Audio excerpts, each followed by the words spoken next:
everyone, I'm Laur Hesse-Fischer of the MIT Environmental Solutions Initiative, and you're listening to Today I Learned Climate. As the world races to address climate change, arguably the first step is moving as fast as possible to build clean energy. And in the United States, there's already a lot happening. The Biden administration set a goal of powering our country with 100% clean electricity by 2035. And Congress has passed laws that dedicate hundreds of billions of dollars towards realizing that goal. If you want to learn more about those laws, check out our episode, America's Big Year of Climate Action. But now it's time to actually build all this clean energy infrastructure. And the more that we dug into how big energy projects get built in the US, the more we realized our energy regulations are not set up to make this much change this quickly. Our guest today is a specialist in big energy markets and how they grow and change. I'm John Parsons. I'm an economist here at MIT at the Center for Energy and Environmental Policy Research, which is basically the home at MIT for economics research on environment and energy issues. It may seem obvious that building a clean energy system will involve a lot of, building. But the scale that we're talking about may still be surprising. So let's start with how much construction that we're actually considering here. So a great source for that is provided by the researchers over at Princeton's Net Zero America. They've examined a set of different pathways to decarbonize by 2050. Today we'll focus on their middle-of-the-road pathway, which we'll link to in our show notes. This assumes that by 2050, we'll get most of our energy, about 90%, from wind and solar. But we'll also have some nuclear, hydropower, and natural gas with carbon capture and storage. The build-out of solar farms on that scenario requires about the land of Massachusetts, Connecticut, and Rhode Island combined. That's just for solar farms. Then when you add in the wind farms and transmission and other things, you get even more requirements. It comes to about 6% of the land mass of the United States. So it's very large. If you set aside biofuels, which provide a tiny percentage of our energy but take up a huge amount of land, today our energy system takes up about 1.5% of the continental United States. So we could be talking about quadrupling it or more. Why? Well, first, a clean energy system needs a lot more electricity than a polluting one. Think of cars running on electricity instead of gasoline, homes heated with electricity instead of natural gas. And in last week's episode, we talked about all the energy storage and transmission lines we need to store and carry all this electricity. And finally, a lot of our best clean energy sources are just physically larger than fossil fuel power plants. For example, with wind, you will require a large mass of land over which you build lots of different towers and turbines. For every acre you need to make coal power, you might need 2 acres to make the same amount of solar power, and then 10 acres for wind. Now, a lot of this land can also be used for other things. A great example is wind farms. The actual footprint of the tower is relatively small. So, for example, if the whole wind farm was 100 acres, only 1 acre, 1% of it, would be where the turbine has a footprint. So you can still farm crops or have cattle or what have you among the towers of a wind farm. Which is exactly how we do this already. About 90% of America's wind farms share space with agricultural land, and those landowners get royalties from wind companies. And we can do this for other tech too.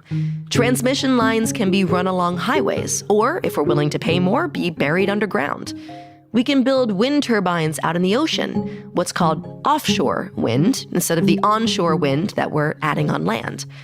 And some solar can be put on rooftops or parking lots, or share space with crops that like shade. So 6% is not insurmountable, but it poses a problem because it means you have to find landowners, communities, and political entities that you can succeed in convincing to allow that to be built out there. It's like a jigsaw puzzle. We know roughly how much clean power we need to build, but it's not so easy to fit all of the pieces on a map of the United States. And to illustrate this, let's look at a study that Dr. Parsons worked on trying to map a clean energy system for the northeastern United States.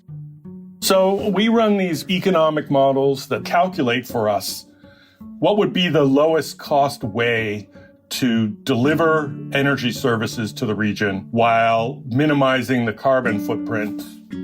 And if you turn the crank on our model, we'd fill the model with a lot of onshore wind and we wouldn't build any offshore wind because the cost of offshore wind is relatively expensive.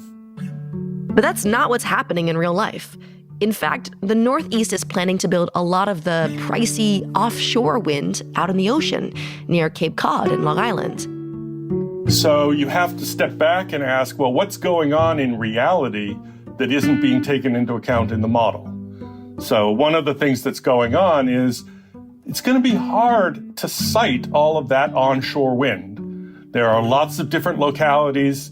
They have lots of different priorities, lots of different zoning regulations. So the politicians in Massachusetts and in several other states have made a decision that to get moving fastest, we can make a big wind farm happen out in the ocean.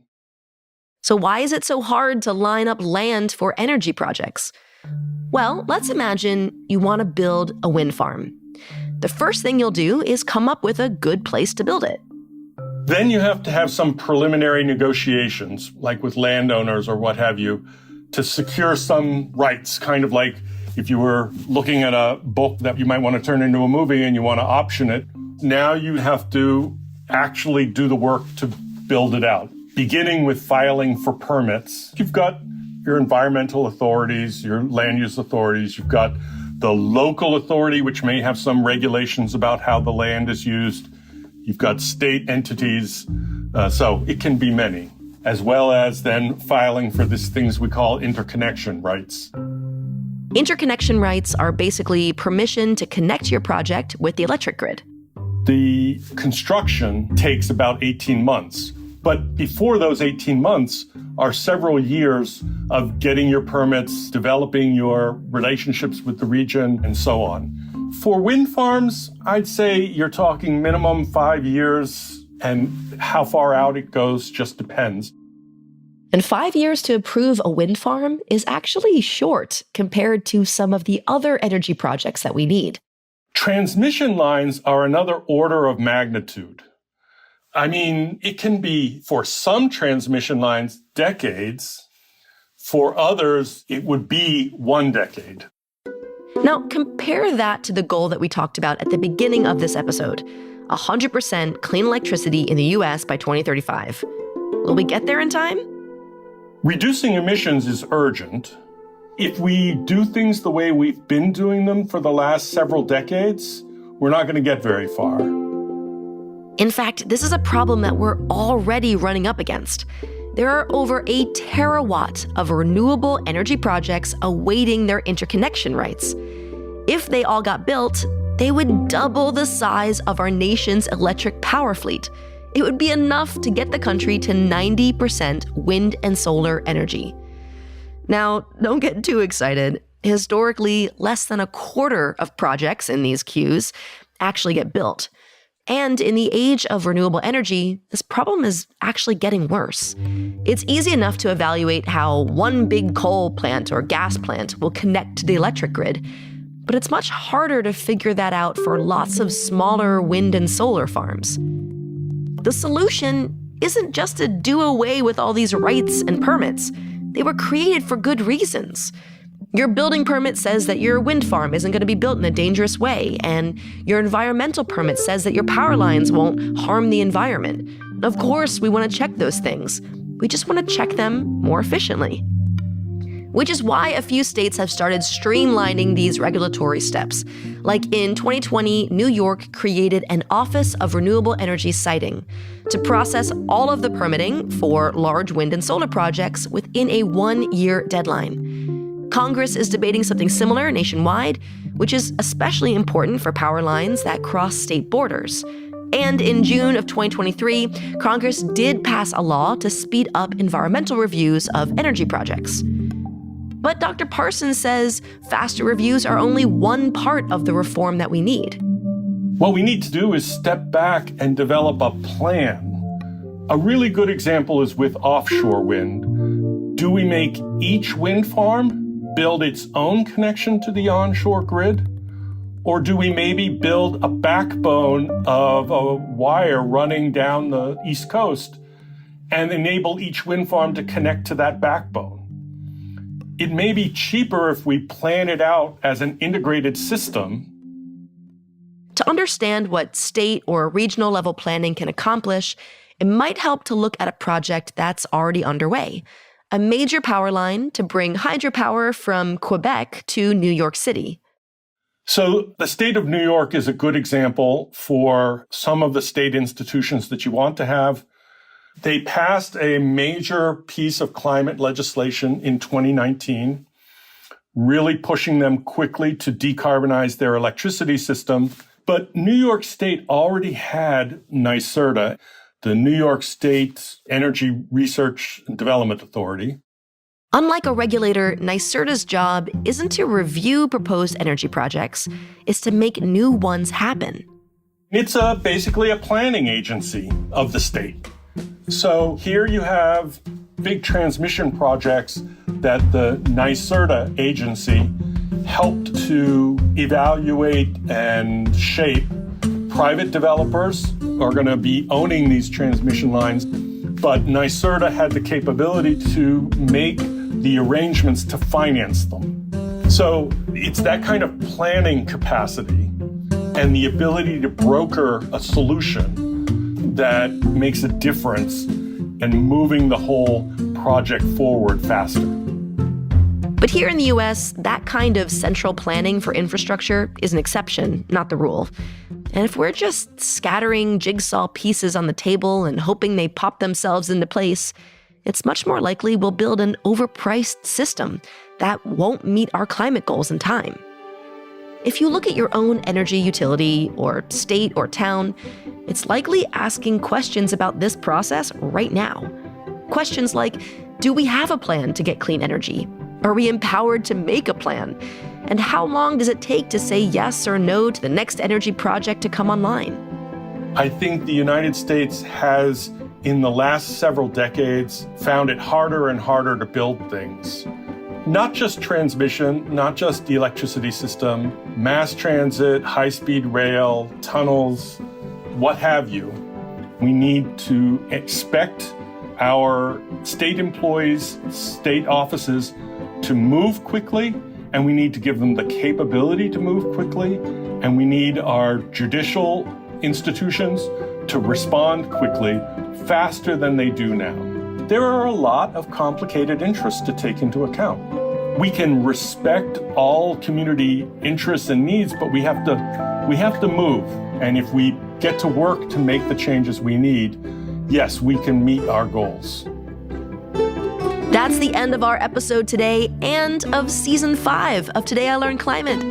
But if you want to make a difference in your state's clean energy planning, look to our show notes for some examples of what can be done. Or check out our educator guide where we're making these ideas accessible for the classroom. Find all that and more at tilclimate.org. And remember to subscribe to the podcast for an announcement about Season 6, because TIL Climate will be back in early 2024. And also, we would love to hear from you. Yeah, you! Please email me and the team at climate@mit.edu. Tell us about what you're working on and why you listen to the show. And if you're listening on Spotify today, you might see there's a little poll for you to fill out. We want to know how often you listen to our episodes, and so how frequently we should release them in 2024. For those of you listening on Spotify, thanks for filling that out for us. TIL Climate is produced by the MIT Environmental Solutions Initiative at the Massachusetts Institute of Technology. Dave Lishansky is our editor and producer. Aaron Krol is our scriptwriter and associate producer and did our artwork. Ilana Hirschfeld is our production assistant. Michelle Harris is our fact checker. Sylvia Scharf is our climate education specialist. The music is by Blue Dot Sessions, and I'm your host and producer, Laur Hesse Fisher. A big thank you to Dr. John Parsons for speaking with us, and thank you for listening.